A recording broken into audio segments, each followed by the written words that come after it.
بچه سلام، نشمین هستم. امیدوارم که حالتون فوق العاده عالی باشه.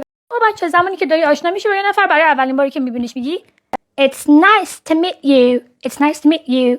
اونم در جواب میتونه بگه It's nice to meet you too. اوکی؟ یا میتونه بگه It's lovely to meet you. اونم میتونه در جواب بگه که It's lovely to meet you too. اوکی؟ یا میتونه بگه It's a pleasure to meet you. اونم میتونه بگه که It's a pleasure to meet you too. یا مثلا میتونه بگه که It's good to see you too. اوکی؟ خب بچه‌ها یه نکته میخوام بهتون بگم. زمانی که یکی به شما میگه که Nice to meet you، شما نباید بگید me too، باید بگید you too. اوکی؟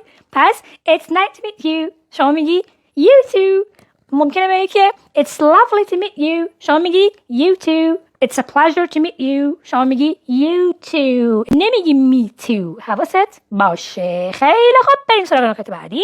Nice to see you again، خوشحالم که دوباره میبینمت. ولی بچه این فرق داره با nice to meet you.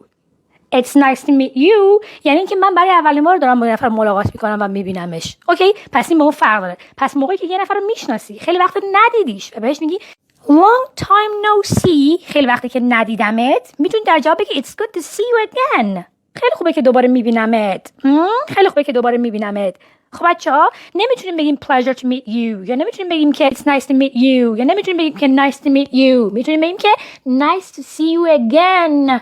اوکی بچه‌ها، عاشقتونم. میدونم که قشنگ اینا رو حسابی یاد میگیرین و تمرین میکنین.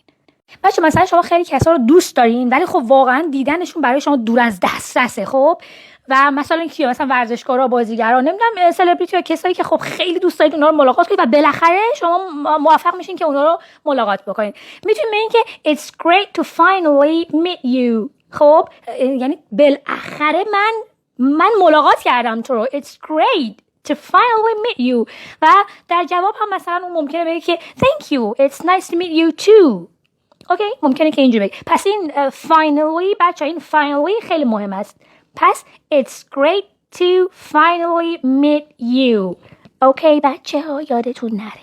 یا بچه مثلا شما راجع به یه نفر خیلی شنیدی ولی تا حالا ندیدیش. به فرض مثال یه هم اتاقی داری، یه همسایه داری، هر کی راجع به یه نفر دیگه با شما خیلی صحبت کرد ولی شما ندیدینش، بالاخره میبینینش. چی میگین؟ I've heard so much about you.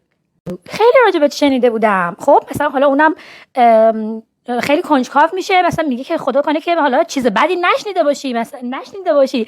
مثلا میگه که I hope nothing bad، یعنی امیدوارم که چیز بدی نبوده باشه. یا مثلا میگه که I hope it's good، امیدوارم که خوب باشه اون چیزی که مثلا راجع به من شنیدی.